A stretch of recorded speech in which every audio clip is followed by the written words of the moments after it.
Bonjour à la leçon de présent de l'impératif. Quelques exemples.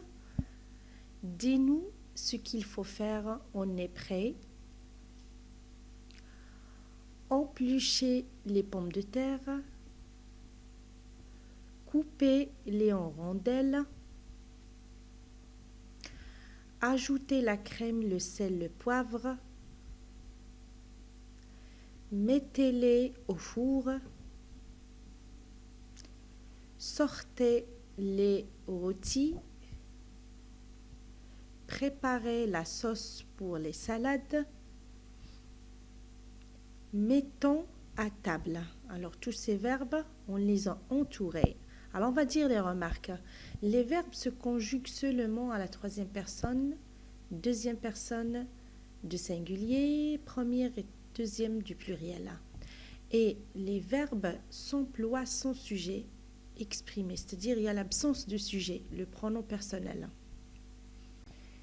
Comme vous avez vu dans les exemples, les verbes sont venus sans pronom personnel.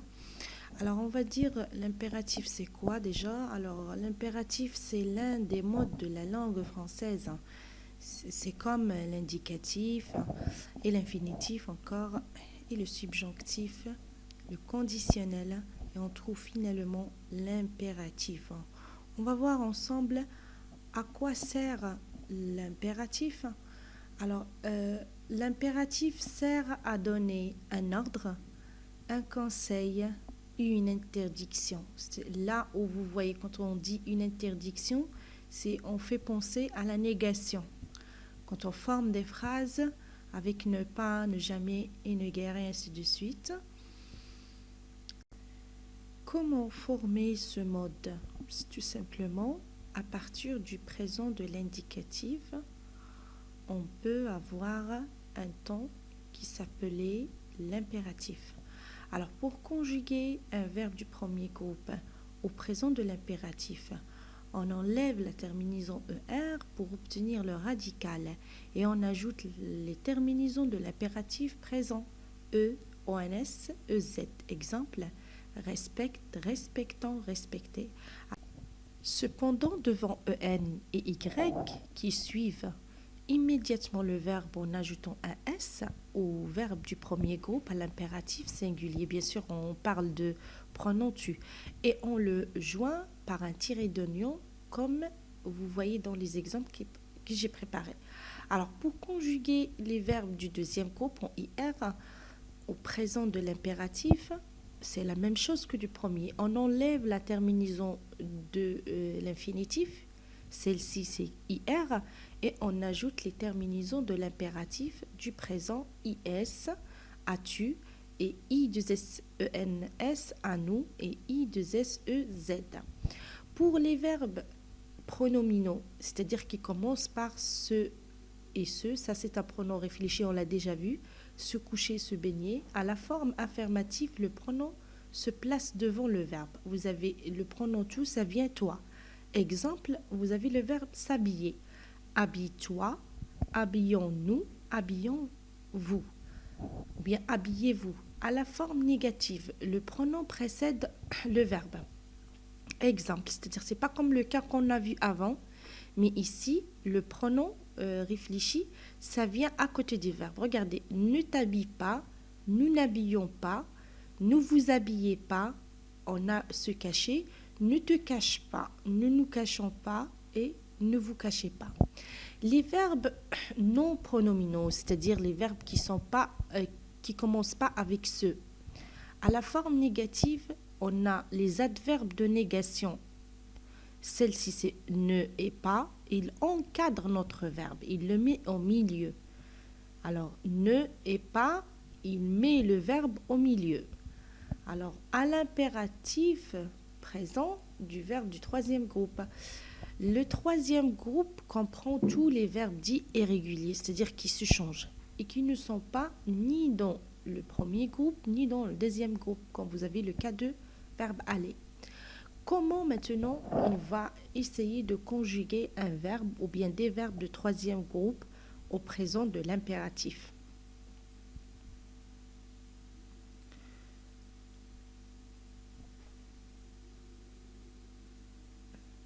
Alors, toujours dans les irréguliers, vous avez des exceptions. On a un verbe, il n'y a pas de conjugaison du verbe pouvoir à l'impératif. C'est-à-dire, il n'existe pas le verbe pouvoir à l'impératif. On ne peut pas le faire conjuguer. On va voir les cas des deux verbes, les verbes savoir et vouloir, comment se conjuguent de manière irrégulière et très particulière. Regardez, le verbe savoir, ça devient sache, sachant, sachez. Et le verbe vouloir, on peut l'écrire de deux façons. Ici, qu'on veut, voulant, voulez, et veuille, vouillant, vouillez. Pour les verbes ou bien les auxiliaires, comme être et avoir, se conjuguent de manière irrégulière et très particulière aussi.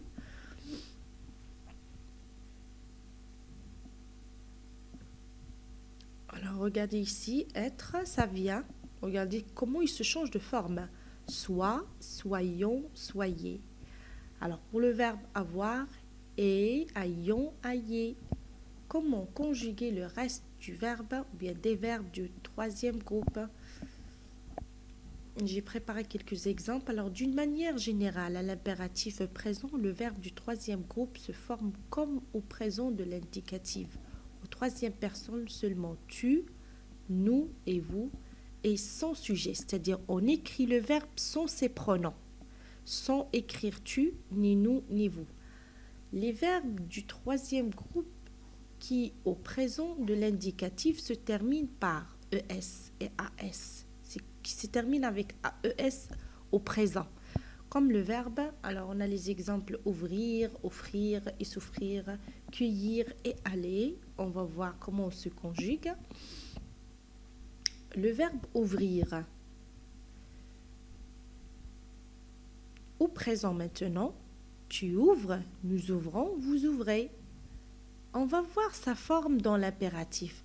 Vous voyez, on barre les terminaisons ou bien les pronoms personnels, tu et nous. Et dans tu, qu'est-ce qu'on va faire? On va encore barrer le S, c'est-à-dire on va garder seulement le E, mais le S, il va partir. Quand on va écrire cet S, c'est-à-dire il se prononce avec EN derrière lui, un mot qui commence par on ou bien Y. Pour le verbe aller au présent, on a tu vas, nous allons, vous allez. Ça, c'est le présent de l'indicatif qui est normal. Pour l'impératif, on barre les pronoms personnels comme tu et nous et vous. Et même dans tu, il va avoir quelque chose. On va barrer le S pour reste va toute seule et allons, aller. Regardez là, on n'a pas les pronoms personnels, c'est-à-dire le sujet n'est pas là. Alors, si vous remarquez, quand on écrit S et S, quand on a seulement EN et Y.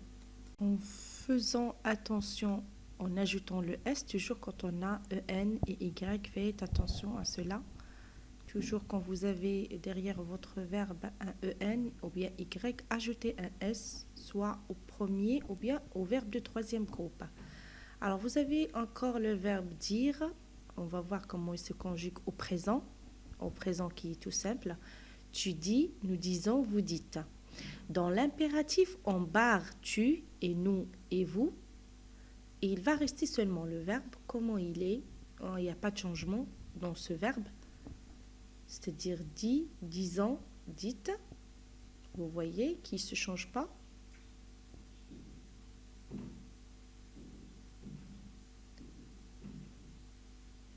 À la même chose au verbe faire, tu fais, nous faisons, vous faites. On barre tu et nous et vous. Il va rester seulement notre verbe. On va faire seulement attention là, le verbe alors faisant, ce n'est pas faisant, parce qu'on sait que le phonème AI, ça donne fait et, mais là, ça se prononce faisant. Pour le verbe venir, on a tu viens, ne venons, venez. À la même chose, on barre seulement les pronoms personnels et le verbe reste le même comme s'écrivent au présent Et on le trouve à la même chose à l'impératif. On a le verbe partir encore, part, partant et partez. Le verbe prendre, il n'y a pas de changement encore. On apprend prenant, prenez. Seulement, vous n'avez pas les pronoms personnels. Pour le verbe courir, cours, courant, courez. Descendre, descendons, descendez. Et pour le verbe pronominal s'inscrire, hein, il se commence par un pronom réfléchi, S. Inscris-toi, inscrivons-nous, inscrivez-vous. Alors, comme vous remarquez ici que tous les pronoms réfléchis, comme vous avez toi, nous et vous, et inverser le verbe, c'est-à-dire derrière le verbe. Voilà, notre leçon est arrivée à la fin. Bon courage à tout le monde.